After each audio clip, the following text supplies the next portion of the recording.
Hi, everybody. Sort my mask here.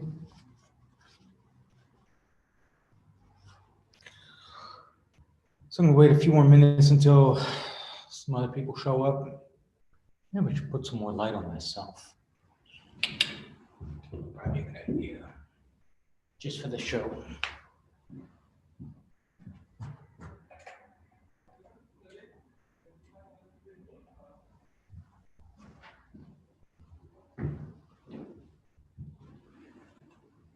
It's a bit better.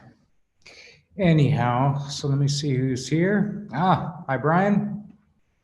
I will promote my trusty regulars.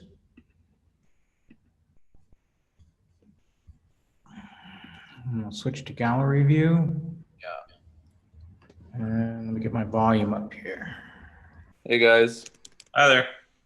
Hey, Brian. Hey, Taylor. Hi, Julian. How is everyone? Good. Uncaffeinated so far. I got my small little coffee here, so I'm just starting mine, so. All right, you're early in the morning. You're 9:30, right? Right. I apologize for the name mistyping. I seem to have developed this weird thing like that happens to me all the time.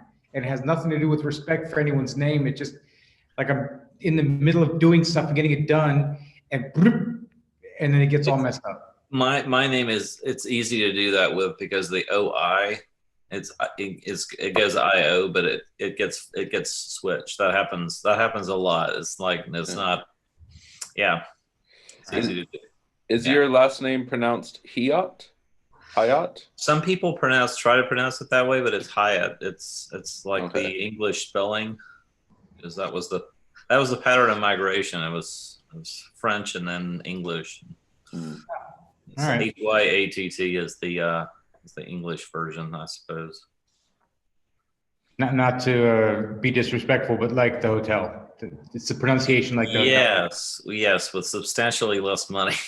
Yeah. Can't have everything. You have a unique name, but you didn't get a slice of the bigger thing. So anyhow, well, today I'd like to do a quick review of a project by an artist that I work with, just to introduce the idea of discussing aesthetics and social context. And a brief backup on Mark Babe. He's he's more a conceptual artist than he is a photographer. I mean, he's a very good photographer, but his work tends to bridge or use the medium to bridge into other ideas. He's very historically based, does an extensive amount of research, almost to the point of extremity.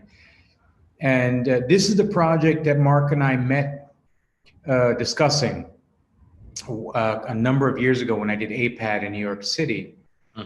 We had lunch together and he showed me this project. And as a brief overview, what it is he's photographed models who are all quite gorgeous.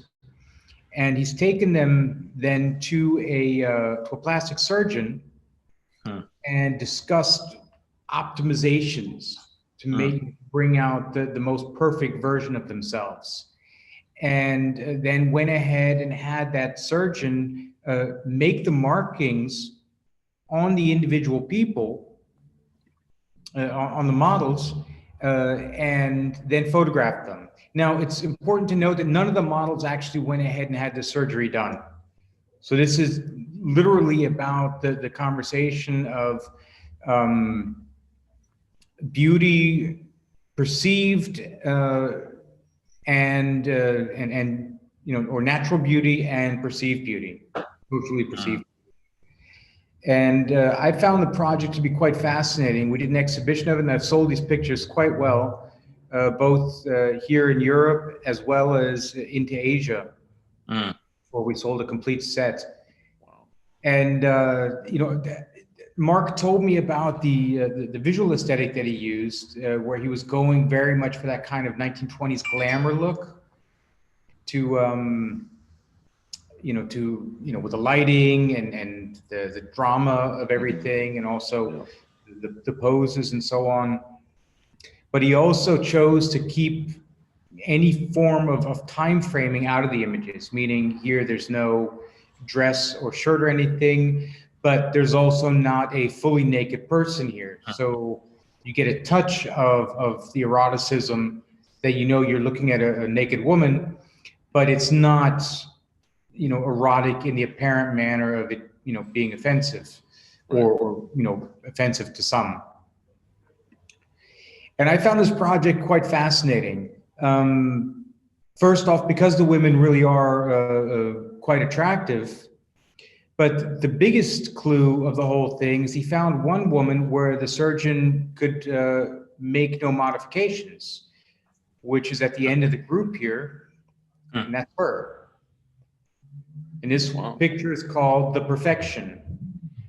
Her face is completely symmetrical, except for a slight touch in the hairline here. And the surgeon or the plastic surgeon couldn't find anything to correct here. And so the idea that that's the case, and in this case also this not being, an Aryan type of representation, as is so common in our social imagery, at least over the last 100 years, but this being this Black woman with these absolutely stunning balanced facial features, I found that just to be really intriguing in the project. Yeah. And I wanted to show these just and discuss them. I like how the names are patient A, B, patient ID. Yeah, that's again, Mark, very conceptual in his work. This body of work, he chose not to put names on it for exactly that kind of impact. That this is not, this is not about these individual people. This is about the ideals. Like, what are we looking for? How do we see, what physical standard are these images based on? And is that a standard that you actually want to adhere to? The marks, as I was looking at them, are it's as though these are maps to that perfect ideal, and so it to me automatically starts to connect with what you're saying is this societal expectation of what appearance should be. But I was also thinking about it from this angle, even with the perfect form at the end. I am sure that if you gave her a Sharpie and gave her that photograph, she would mark it up 1,000 ways that she thinks that it maybe could change her appearance to be more satisfactory. And everybody's got things they nitpick about their personal appearance. But no matter how beautiful someone is, I've seen this countless times.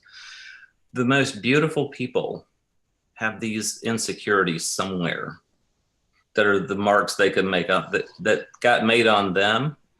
And so it's always about changing the outward to try to reconcile that. It's strange. It's interesting and haunting. Yeah. It's the question there, at least for me, is in how far are the people who want to change their appearance appropriating a vision of themselves that's not in line with their own vision. The idea of identity, of self-identity, and now in society now significantly stronger than it has been, I think, in any point in history, with the entire ideas of transgender or non-gender identity, the coexistence of multiple religions, of multiple ideas of governance. And, there's all these things that we have traditionally used, and we've been kind of, shoehorned ourselves into an acceptable representation, which meant that there wasn't really a discussion.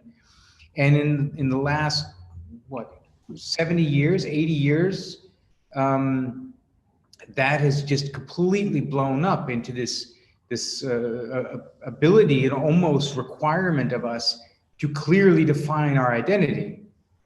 And if we look at it in topics such as fashion, like there was a time when fashion was very clearly defined. You could tell what someone was exactly by what they had on and how they carried themselves. And that is completely gone. All of these identifiers. Mhm.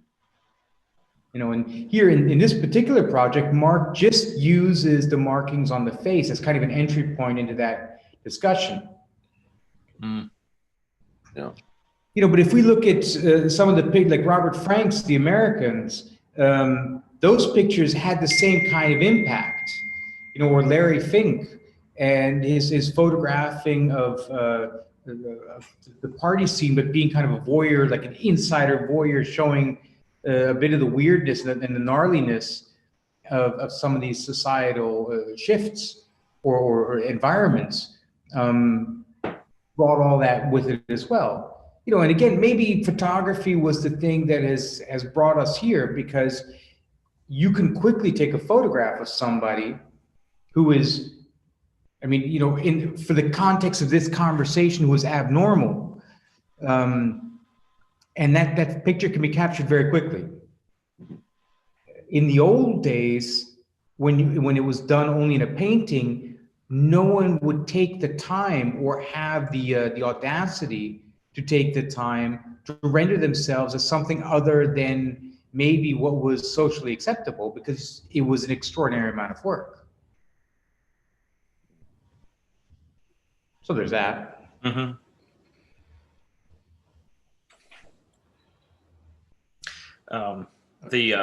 The background, the neutral background, is sort of that democratizing element, where like you're saying that you don't. In previous times, we might judge somebody by the appearance, by the clothes and the way they carry themselves, and just what's around them. And here, it's just it levels the playing field. You don't know what the type of background is. And the only way you could really start to make a judgment about that is just, maybe lack of product. Certain people don't appear to be caring for themselves. And that's really the only way that you can tell that sort of thing. Yeah. And it makes the marks even more stark for that reason, is that, that's immediately what we go to.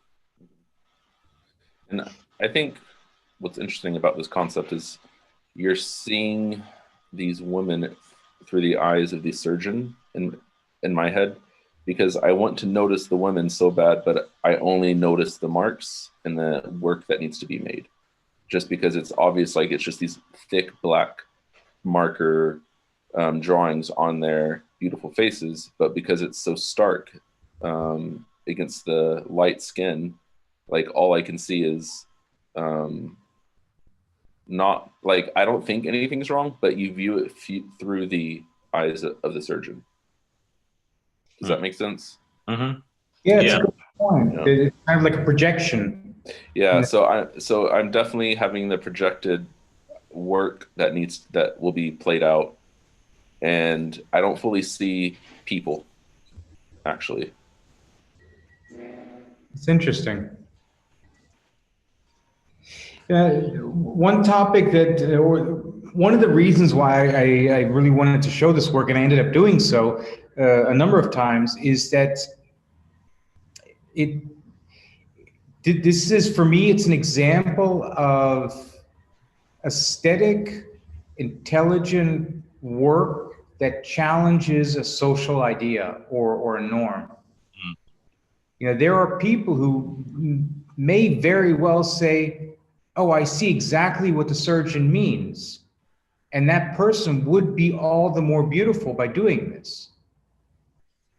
And since we have that option, and we can do it, you know, in the larger part without permanent damage, in assuming that the word damage is being used not in the sense of any kind of alteration, but in the sense of a pathological alteration, which ends up having problems afterwards. So these procedures can all be done and be done in a way that these people don't suffer from them later. The question then is it legitimate or is it illegitimate, or is it not even a valid question to say, you know, this is a choice that these people can make? You know, and Brian, what you were speaking to, where people say, hey, people want to change themselves to fulfill a certain vision. I mean, we do that all in a certain degree in the glasses that we buy, in the way that we have our hair cut, in the clothing that we wear, and so on. So there's all these things that are involved with that, which I think, this just, playing the devil's advocate, this may be a challenge on the other side to say, this is fully legitimate, or maybe it's not. Maybe both are. And then it comes back to the question, what legitimizes any kind of thing of this nature? I think for me, the youth, the young aspect of all of these, beautiful young, beautiful skin tone, beautiful facial structure, hair is radiant, everything is shining. And so I'm automatically thinking 40 years down the road, 50 years down the road. These are also times when later in life, people are trying to stiff arm aging and the marks of aging and the finality of it and death, the thing that we all go, the gate we all pass through. And to me, these marks they resonate with that sort of bracketing to me. Yeah, I hear that. Absolutely. The worship of the idea of youth and perfection, and everybody wanting to be young and viral and strong, and Taylor's, I think, the youngest among us, will have the least amount of experience with the impact of aging. I'm going to be 50 this year, so it hasn't been anything bad yet, but I'm starting to feel it. And Brian and James, I'm assuming both of you are over 50, so don't spoil any of it for me. At 50, just wait. I'm 75. Okay, I'm the second oldest person. So it catches up with you. So, and I think there's in society, and maybe again, I mean, all these things, they keep circling back to visual communication.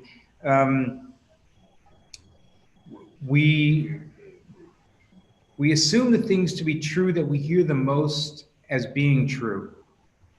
The old understanding of Goebbels during the Nazi time in the 30s and the propaganda machine, where he understood that if you say something often enough, it becomes true, even if it's not. People assume at some level it's true, right, because they mistake recognition for accuracy. Yeah, well, I think Trump read that book. I think so. Yeah. Also, Julian, the thing about it is that if you take these women, for example, even if you say you are to one of them or to all of them, you are beautiful. You're beautiful. It's that a disconnect between hearing the words, even if it's true, and then the way they receive it, which is they might think it's absolutely false because of their own self-perception. Yeah. And it's the fact that words need to be repeated that way in order to reinforce what actually is true by itself. And also, of course, our own inner constructs and how risky it is to accept something that we don't assume is true. Hmm. You know, this. I mean, when raising kids has been really, really interesting. You know, I've been doing this now for almost 17 years. And you know, seeing with what ease larger ideas can be consumed and become part of the personal understanding. You know, me being as engaged in the ideas and then expanding the ideas as I am, I find myself challenged to pick up some new ideas or accept things now as compared to 20 years ago or 30 years ago. And part of the social construct we live in, we do that to keep ourselves safe. We give ourselves a zone of security to understand, this is where I am and this is who I am, this is how I'm going to define myself, because this gives me a construct, a framework to live my life in, to give me a first person moral structure to respond to. And when we change that, it can become very dangerous. And I mean, all of us have seen this at some point, particularly in the teenage years, where people redefine themselves, or if you have friends who keep changing their kind of entire life, people who are dependent on their environments to define their character. So, again, I think it's an interesting dynamic to think about how the arts impact that particular process. And as we've discussed before, photography as a medium in and of itself is extraordinarily powerful in representing the unreal or the potentially future real. We can identify a vision in photography much clearer as something that could be real than we can in any other medium, because every other medium is automatically understood to be something that was manipulated in its creation. In photography, we have, the language is so precise visually that we can assume something is true, even if it's not. And this was shown to great effect in the press coverage of the Vietnam War, where the American public had to, for the first time, deal with harsh visual imagery that was placed in part out of context. With the burning girl, or the napalm girl. Yeah. Oh, right. Yeah. Yeah. That's a powerful image. So when I talk about my work, and I think it's relevant here, is that what I as a viewer, what you as a viewer get out of images, photographic images, not other media in the arts, is that the meaning and the relevance and the impact of an image has a lot to do with who you are and what you bring to it.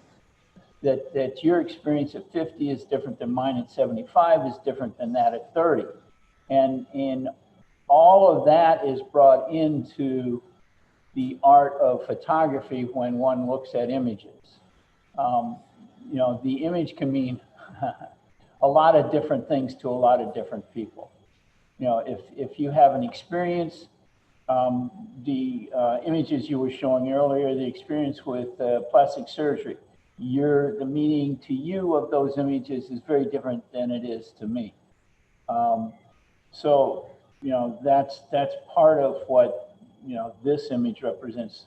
I think that yes, you can look at it graphically, you can look at it the image wise, you can look at it and go, well, what's that? And then in some cases like this one, there's a story behind it. So the scarification there goes with tattoos and piercings and all of that kind of stuff. So Scarification, my understanding, and as it's been explained to me, can be done in three ways. You can use branding, a hot iron or hot instrument, and create a scar. You can cut parallel lines in the skin with a scalpel, and then you can pull the skin out in between it, and that'll create a scar.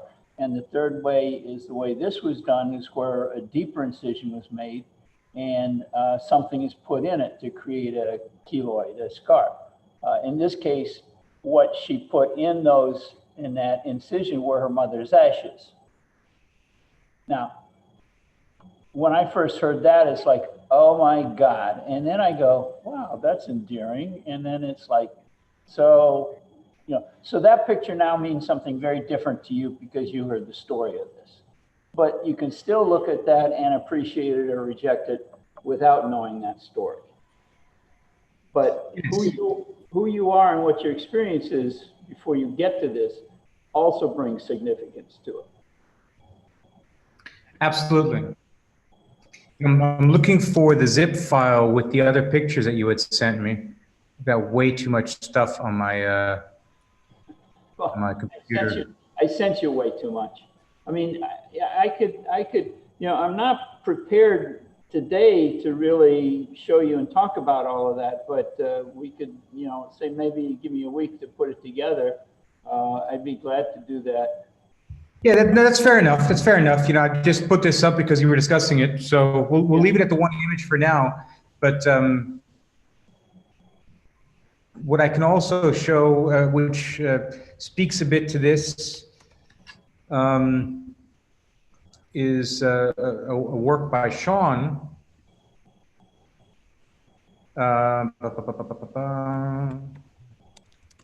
Which has an interesting or a similar kind of, there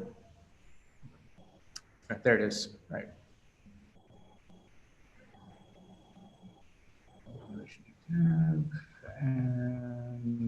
Well, that's also the thing about August Sanders' work too, is that who you are and what your experience is has different meaning to you when you look at his images, and that changes significantly over time. And that one of the I think the very strong things about photography, strong elements of photography, is that it has that timeliness about it. That his pictures were done in the time that they were, and this has the same elements. Indeed. I'm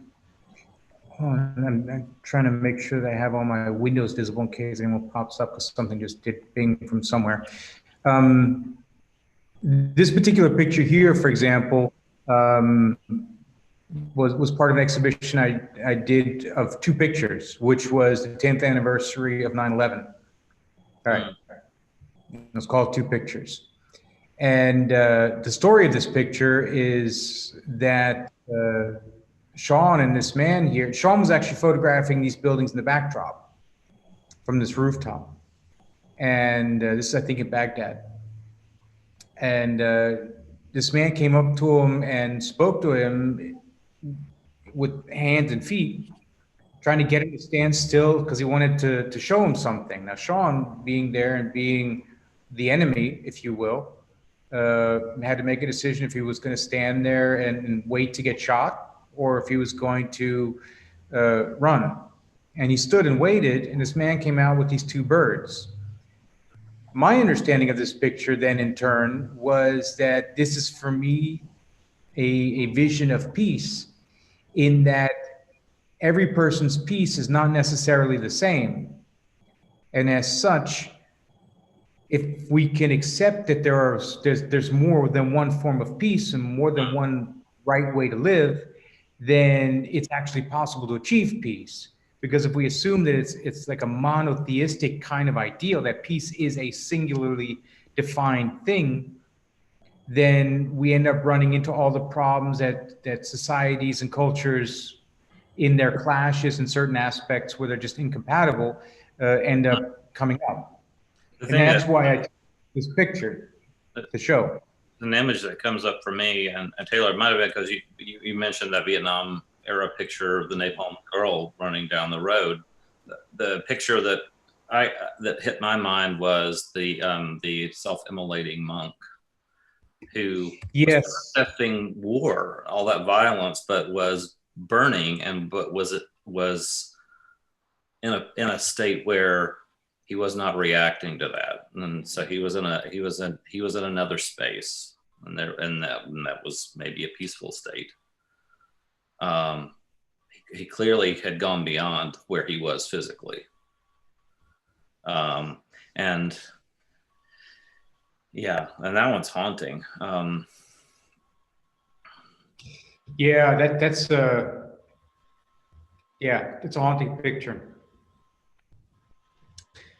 You know, although not to say that this picture is what I'm about to define, but this was one of the major things that really impacted me in my youth, is seeing this and similar pictures in the media and knowing that this could be staged.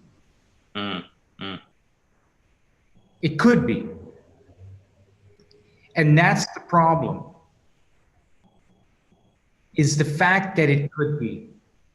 And it's the challenge that we end up getting stuck with, particularly now when we understand that we can't know everything. You know, there's no way. I mean, I did this for a brief photo in the newspaper. We do the Faraz paper, which I'm sure all of you have heard about at some point.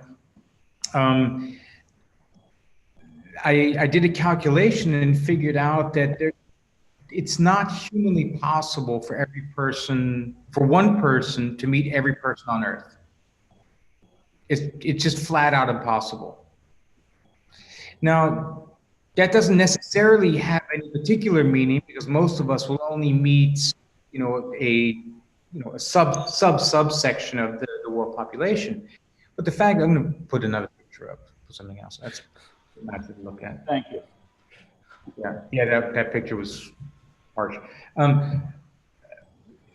The fact is that the truth that we believe is at least in part based on our assumption that it's true. You know, when we watch the news in the evening, even if we're watching really well-reported, well-structured news, it's still just a tiny little segment of what's actually happening in the world. Yeah, And that news is shaped in a certain way by a number of different people that eventually winds up with us, right? Right. Gets shaped to different perspectives depending on the outlet. Right. I mean, part of our assumption of the past is based on the arts that have been transported from that time, where we see what's in, what are the artists, what concerned them, and out of what structure was that concern developed. So was it work being done for cultural reasons? Was it work being done for monetary reasons, like because the church wanted it, for example? Were there creative restrictions placed on work? Like, could you show certain things or not? Did you have to show certain things? And part of my job as a gallerist, or part of my, I see this as one of the unwritten responsibilities I have, is that I'm in part a caretaker of that which the future is going to use to remember this time by. And the contemporary work that I deal with, which is why I lean towards at least politically relevant work in general, is in the best case going to be part of the witness of our time. And not in my lifetime. I'm talking about when museum collections are reviewed in 200 years, and the art students of the future with their retina cameras or whatever the hell they're doing, or they're just sitting around globulating and thinking, and they're reviewing, the 21st century, then part of that record that they're reviewing is the stuff that I have taken the care to represent and hopefully to move forward and to bring into the collections in the world. Which is why I think it's so important that not only I, but that all of my colleagues take what we do very, very seriously, and not just kind of, this is not just about making a buck. There's a lot easier ways to make a buck. A lot easier ways. Very true. Than any of what any of us are doing. Mm-hmm. Yeah. No. So, anyways, so that was my topic for today. I may end up, I think I have to put up a Q&A somewhere because I think it'd be interesting to find out what other people would like to discuss. I keep pulling out ideas and it's all stuff that I can talk about. But, there may be some topics that people are interested in, which I am not even aware of. And I'm realizing that there's a bunch of people watching via the live stream. The Deutsche Gesellschaft für Fotografie, which is it's one of the premier photo. It's not a union exactly, but it's kind of a union-y kind of thing. They did a write-up on this show, and so apparently there's a bunch of people watching, which is interesting. Nice. So you represent Mark Irwin? Mark Babe, yeah. Okay. Yeah, I've actually never heard of him before or seen his collection in your archive or gallery. Yeah, because most of the prints that we have are sold. I have one portfolio left here. Oh, wow. Still for sale for anybody out there who wants to buy one. I'm a dealer, guys. Come on, give me a break. Oh, maybe you ought to be doing more of that. I didn't know there were that many more people watching this. Promote it. Yeah, well, it seems that the loose environment and the fact that it's not just a sales talk is helping people to relax a bit. So yeah. All the big galleries and the museums are all doing very serious and earnest things, and I decided I'd like to have this be much more loose, relaxed. I definitely appreciate that, even though I stay quiet sometimes. No worries. James, why don't you prepare for next Thursday? Yeah, okay. All right. I can do that. Okay, good. I'd love to see. Yeah, James's work is great, and I've seen the prints. I saw them when you were still in New York. Yeah. Ages ago. I saw a couple of them. What, at least 8 or 10 years ago? Some of them. Yeah, it was a while ago. Yeah. So if can other people join this just by if I forward the email link to a friend, can they click on it and join it, or is there a special protocol to go through? Just send them the link to the register page. Is that what I have when you send me an email in the morning? No, well, maybe not. So let me grab the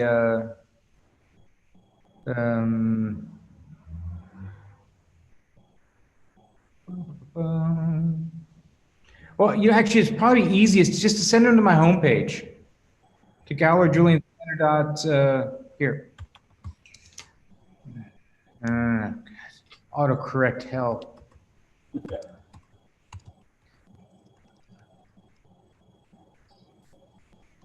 Send them there. There's a link there that they can sign up for the webinar. Okay. All right, and can I post this on Facebook so that I get some Yeah. of my people Sure. next week? All right, And cool. this is what we did with Taylor. With Taylor, I was a bit late in my marketing. So if you're up for Thursday of next week, then I'll do. Why don't you send me like 3 pictures that I can post, and then I'll put them in my funnel of automatic social media posts. Okay. I use a service called Buffer to do this, and it schedules posts in different platforms. Okay. So I can put that out there and announce it for next week. So, I'm sorry, I crashed and back, but signal sometimes, I've been working on solving the signal strength in the house. I'm not hardwired by Ethernet, so that occasionally happens. No worries. It's all good. Julian, as a opinion, I really enjoy seeing these series of different photographers and just talking about the idea behind it, which leads into 100 different directions in conversation. And so that's just my 2 cents for you, is that, you know, if we could share or learn more about different series that you represent or that you personally enjoy, then yeah, let's do it. All right. Let's, my staff has prepared some of the artists from our inventory. So, you know, I'm always a bit insecure about how I present them because it's a bit tough to, you know, like I just kind of throw stuff up there, like chalkboard type of. I mean, you know, yeah, like stand up. You know? it's I mean, showing this website is good enough, right? The work speaks for itself, and you say a few words and we discuss it. Okay, well, then I will do that to figure out who else I can pick up. You know, I've got like 268 artists in inventory. Perfect. So we have the whole year planned, a Which little bit of is- next year. There we go. Actually, I don't know if you all have noticed, but on the August Sander Foundation Instagram feed, I'm posting a single image every day. I've definitely noticed. Yeah. There will be 616 further posts of that format. So for the next 2 years, Perfect. post a day every morning until I get through the entire project. And hopefully Instagram is still around in 2 years. Well, maybe hopefully not, but yeah. We'll see. Just a thing about the coronavirus thing. I saw that I was just going to ask the best email. there were doctors in Germany that were protesting it. Female doctors in Germany were protesting it that they weren't getting enough coverage by being in the protest naked with just face masks on.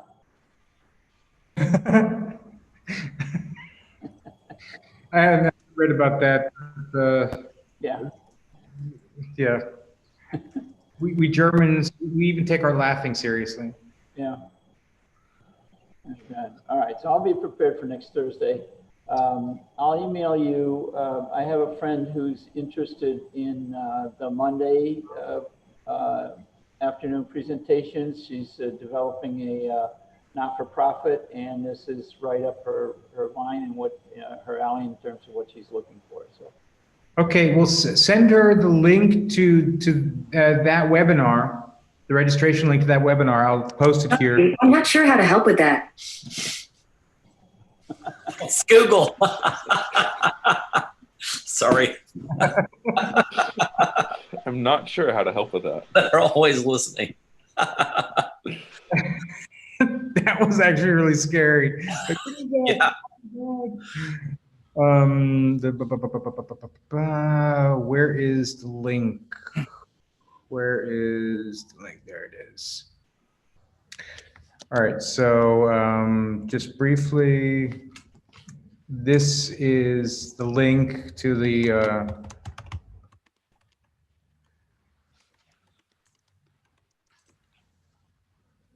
that's that.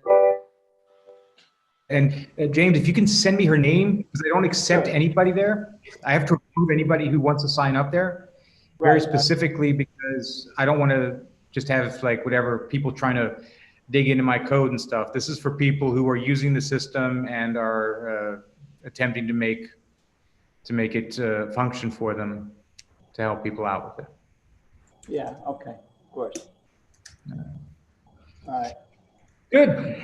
Well, gentlemen, it's been a pleasure as always. As always. Thank you. All right. Try and bring some people along if you can. The more of us there are, the merrier the conversation. I know 9:30 in the morning is tough for U.S. time, but if I do it any later here, Only because they stay up till 3 o'clock watching really stupid television. It's like, no. I mean, the motivational factor with all of this stay-at-home stuff is really a problem right here. yeah, I wish we could have like time, like we could do live conversations, like, but have them delayed. So everybody could do them at 3 in the afternoon and it would still be live. That would be incredible. Ooh, But if I invented work that, on that technology, Julian. if I solve that, then I am never working ever again. It's true. Right. I'll sell that to Jeff Bezos and he'll give me all of his money. So, Julian, I know you were just about to sign off, but quick question.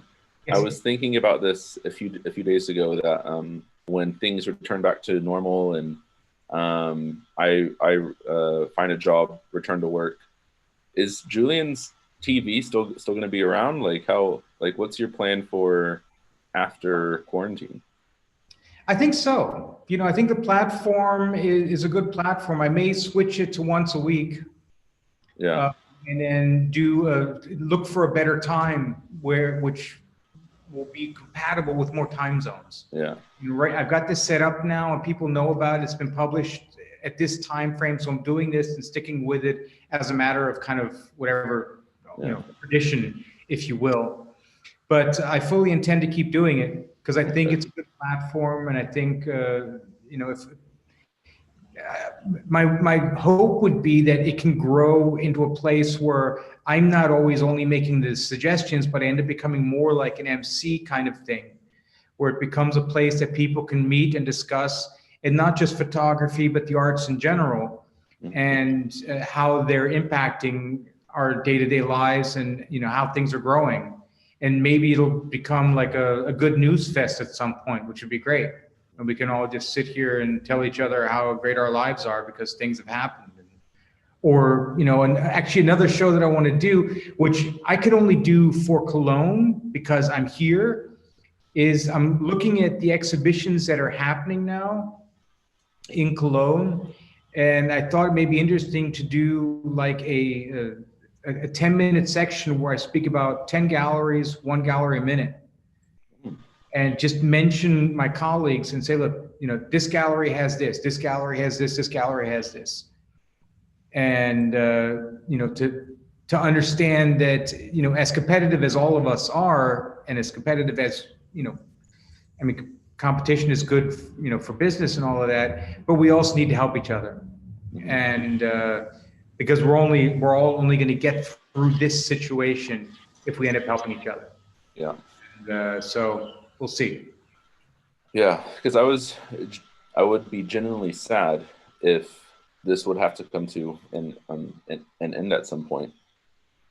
So, well, thank you. Yeah. I don't plan to end it anytime soon. It may change if things speed back up. It may change a bit. Also, if traveling becomes more possible, then those are issues that I have to deal with, which means the format may change. I may be able to do the show from different cities, from someplace completely different. And I'll be up at like 4 in the morning doing this from like Australia or something, or wherever, who knows? We'll see.